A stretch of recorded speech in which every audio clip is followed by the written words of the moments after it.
Bonjour à tous, c'est Jean-Luc Haut sur sa chaîne YouTube. Aujourd'hui, nous allons parler de spatial avec l'Europe dans une impasse.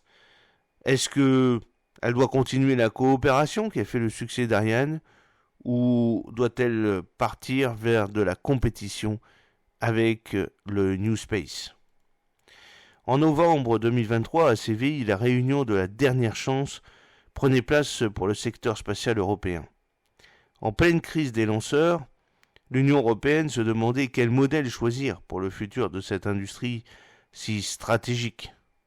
Face aux géants chinois et américains dans l'espace, l'Europe doit-elle rentrer pleinement dans l'ère du New Space et faire de la compétition le moteur de l'innovation, de la croissance, ou doit-elle au contraire conserver son modèle historique de coopération qui fit le succès d'Ariane 5 pour essayer de conserver sa souveraineté? Les pays membres semblent vouloir trouver un chemin entre les deux, le en même temps de l'Europe. Et oui, l'Europe est en crise de lanceurs. En 2023, l'Agence spatiale européenne l'ESA a signé avec SpaceX, l'américain, un contrat de lancement, écoutez bien, des derniers lanceurs du système de navigation Galileo. Incroyable. Cette constellation de satellites jugée hautement stratégique était pourtant censée n'être tirée que depuis le sol européen. Et malheureusement, ce n'est qu'avec l'accord express des pays membres que le partenariat a pu être signé. Cette sombre affaire met en relief la crise des lanceurs qui touche l'Union européenne depuis la guerre en Ukraine. Celle-ci trouve son origine dans l'imbrication de plusieurs facteurs. Le premier relève de la nature même d'Ariane 5. Autrefois lanceur phare européen, celui-ci a fait son dernier décollage en juillet 2023 à Kourou. Il s'agissait d'un lanceur puissant, conçu pour mettre en orbite des satellites lourds géostationnaires, alors les plus utilisés lors de sa conception. Ariane 5 n'est pas adapté aux constellations de satellites aujourd'hui en plein développement, mais présentant un coût important. C'est pourquoi l'Union européenne a décidé de mettre fin à son exploitation après 27 années de service. En parallèle, venant des États-Unis, de nouveaux acteurs au modèle économique différent ont pris forme. SpaceX, par exemple, avec sa Falcon 9, a participé à démontrer à quel point la fusée conçue par le Centre national d'études spatiales, le CNES et Ariane, appartenait à une époque révolue. C'est en partie avec le souci de leur répondre que le début du développement d'Ariane 6 a commencé en 2015, sous l'égide d'Ariane Group, 50% d'Ariane et 50% de Safran, qui coordonne 550 entreprises européennes, dont 100 petites et moyennes entreprises. En attendant son arrivée, même si elle est déjà dépassée par rapport à Falcon 9, le lanceur moyen russe Soyouz était censé assurer la capacité de l'Union européenne à mettre en orbite ses constellations de satellites. Malgré son nom, Ariane 6 lui succède davantage d'un point de vue technique qu'à son aîné Ariane 5. Elle doit être moins chère, plus légère, mais surtout plus adaptée au marché mondial. Malheureusement, ce n'est pas suffisant. Cependant, deux événements vinrent gripper les plans de l'ESA. Le premier, ça a été en fait la crise du Covid, qui contribua entre autres à la prise de retard du développement d'Ariane 6. Le second, beaucoup plus grave, est la guerre en Ukraine.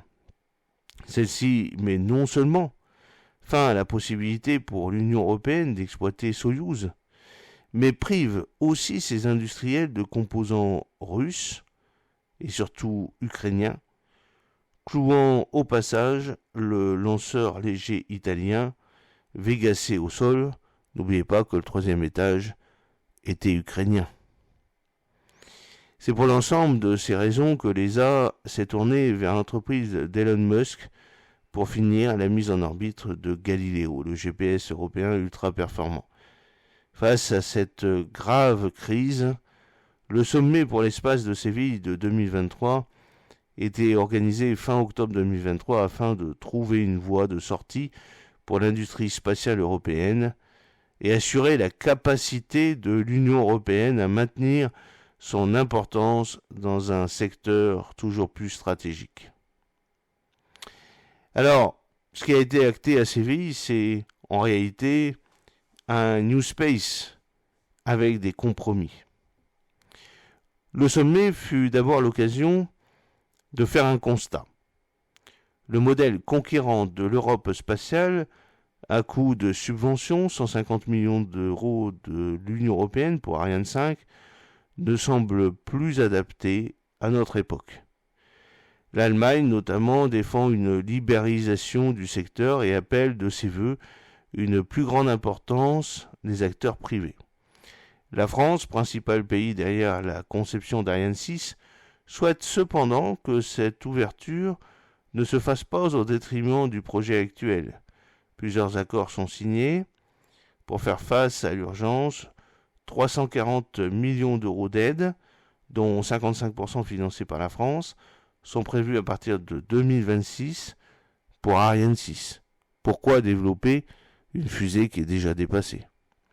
En plus de la garantie d'une commande d'au moins 4 fusées par an. Vega C recevra, quant à elle, 21 millions d'euros et la garantie de 3 lancements par an. En plus de cela, son maître d'œuvre italien, Avio, récupère sa commercialisation à la place d'Arianespace. Qu'est-ce que ça veut dire? Est-ce la fin de l'Union européenne ou de l'ESA? En ce qui concerne le futur, Séville préfigure l'entrée de l'Union européenne spatiale dans une nouvelle ère, celle du New Space. Ce concept peut avant tout se définir comme un modèle économique qui vise à se départir de la prééminence totale du public au profit de l'initiative privée. Plus agile, il doit permettre une meilleure innovation, de nouvelles sources de financement et plus largement contribuer à la démocratisation de l'accès à l'espace. C'est à l'aune de cette nouvelle vision que SpaceX a émergé aux États-Unis. Concrètement, en Europe, cela se traduit par la volonté de l'ESA de mettre fin au monopole et aux partenariats institutionnels qui subsistaient jusqu'alors. L'agence va lancer une compétition sans prendre en compte la capacité d'emport des lanceurs. Le directeur général de l'ESA expliquait notamment la demande aux industriels de proposer un service de lancement sans avoir à spécifier le lanceur. En réponse, les projets de mini-lanceurs fleurissent en Europe. Si l'Allemagne est bien positionnée grâce à des entreprises comme Isar Aerospace et Rocket Factory Augsburg, la France n'est pas en reste avec 8 projets portés par des entreprises comme Dark, Latitude, Opus Aerospace et Maya qui est une filiale d'Ariane Group. Plus petits, ces types de fusées visent à répondre à la part la plus importante de la demande du marché qui s'intéresse à l'orbite basse. Néanmoins, pour toutes ces startups, les mini-lanceurs consistent pour la plupart en des tremplins permettant de financer la conception très coûteuse de lanceurs lourds. Et ceux-là qui permettront de mettre en orbite des satellites lourds représentant l'essentiel du marché du futur. Si le privé est appelé à jouer un rôle croissant dans le secteur spatial, il ne faut pas perdre de vue l'importance que le public conserve. Les organisations internationales, par exemple pour l'Europe l'ESA, et les agences spatiales nationales, par exemple le CNES, restent parmi les plus gros clients de lanceurs, notamment pour des satellites à visée scientifique ou militaire. SpaceX, symbole du New Space, est grandement aidé via des moyens indirects par la NASA et l'armée américaine. Cette dernière est le plus gros client de l'entreprise tout en se voyant facturer ses contrats plus cher que les autres acteurs civils. En 2021, les investissements de l'État américain alloués au spatial s'élevaient à 55 milliards de dollars, soit 60% du budget mondial. Aujourd'hui, le chiffre s'élève à 60 milliards contre 17 milliards pour l'Union européenne. Au-delà de la question de financement, les États conservent un rôle de régulation et de législation de l'exploitation de l'espace. Ceux-ci décernent des licences qu'ils peuvent conditionner à des obligations, forme d'entreprise, financement, etc. En Europe, la Commission travaille actuellement sur une future loi spatiale européenne. Elle vise à installer un cadre juridique assurant d'une part la compétitivité des industries, l'harmonisation du cadre juridique à l'échelle de l'Union, et d'autre part assurer la viabilité, la sûreté et la résilience du secteur, notamment sur la question des déchets spatiaux. La question des institutions européennes est à l'aune du New Space. Face à la montée en puissance des autres acteurs spatiaux du globe, l'Union européenne est dans une phase de réflexion quant à la stratégie qu'elle doit employer pour le futur. La première question importante est celle des institutions. Aujourd'hui, 3 d'entre elles cohabitent. Les agences spatiales nationales comme le CNES, l'Union européenne et l'ESA. Contrairement à la croyance répandue, l'Agence spatiale européenne n'est pas une institution de l'Union. Fondée en 1975, cette dernière constitue une organisation intergouvernementale et non pas supranationale comme l'Union européenne.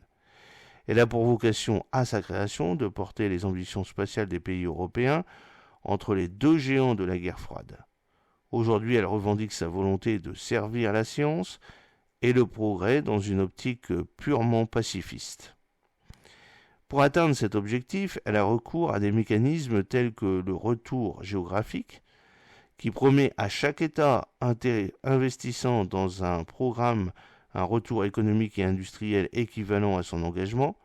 Ce principe sert très bien des projets à visée scientifique, mais se transforme en désavantage important dans le contexte du New Space. Lorsque la compétition, synonyme de rationalisation et d'optimisation, fait pression sur les coûts, de telles exigences deviennent difficilement tenables pour les entreprises du secteur et leurs sous-traitants. Au-delà même de cette question du juste retour géographique, le sujet est de savoir comment les différentes institutions se superposant en Europe vont coopérer dans le futur. Si un organe propre à la Commission européenne existait déjà, l'Union européenne s'est dotée d'une véritable politique spatiale à l'occasion du traité de Lisbonne en 2007. Les objectifs annoncés étaient le progrès scientifique et technique, la compétitivité industrielle et la mise en œuvre de politiques de l'Union européenne.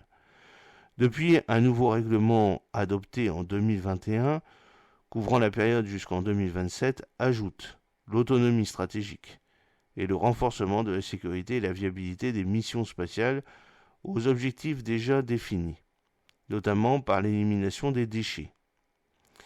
La coopération entre l'Agence du programme spatial de l'Union européenne, l'UESPA, et l'ESA est régie par un accord cadre dont la première version remonte à l'année 2000.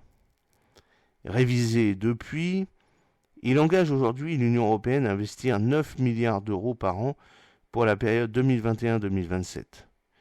Les deux institutions coopèrent pour la conception de programmes tels que la constellation Galileo, GPS européen, ou IRIS, censé permettre un accès autonome des institutions sensibles de l'Union européenne à l'Internet. Aujourd'hui, certains acteurs, comme le Sénat français, se posent la question de l'intégration de l'ESA à l'Union européenne. Cependant, les retours géographiques contraires aux règles de l'Union européenne ainsi que les membres des deux institutions, la Norvège et la Suisse, font partie de l'ESA, mais pas de l'Union européenne, et l'inverse pour la Lituanie et la Slovaquie, tendent à s'opposer à cette perspective.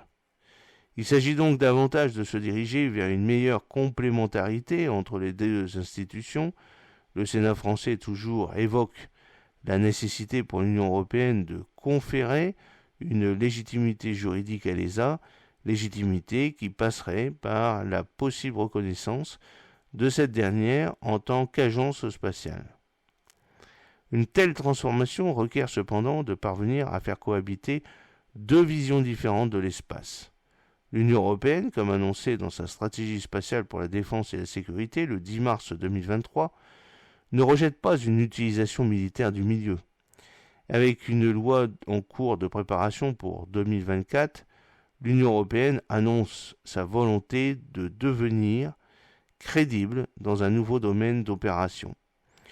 Une idée qui s'oppose de manière frontale à la vision d'une ESA pacifiste portée avant tout par le progrès scientifique au nom du commun.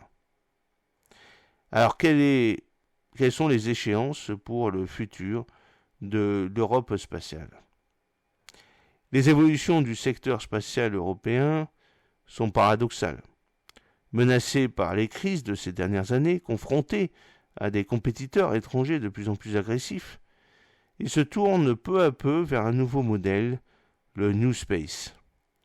Dans ce nouveau paradigme, la compétition devient le principal moteur de l'innovation et de la rationalisation des coûts, notamment au niveau des lanceurs.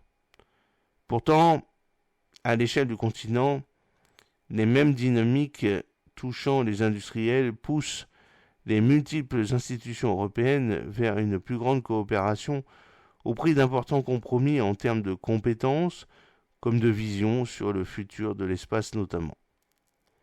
Pour 2024, le programme de l'Europe spatiale est chargé. Ariane 6, qui porte les espoirs européens de retour à l'autonomie, doit faire son premier décollage cet été. La loi européenne sur l'espace, quant à elle, doit poser le cadre le plus optimal possible pour le développement de ce secteur devenu si stratégique. La question est désormais de savoir si l'Europe saura relever le défi et maintenir sa position en tant que leader mondial du secteur en passant outre les difficultés actuelles. J'espère que cette petite vidéo vous a plu. N'oubliez pas de cliquer sur le pouce pour la promouvoir, de vous abonner si ce n'est pas encore fait et de partager cette vidéo sur vos réseaux sociaux. A très bientôt, fidèlement, Jean-Luc O.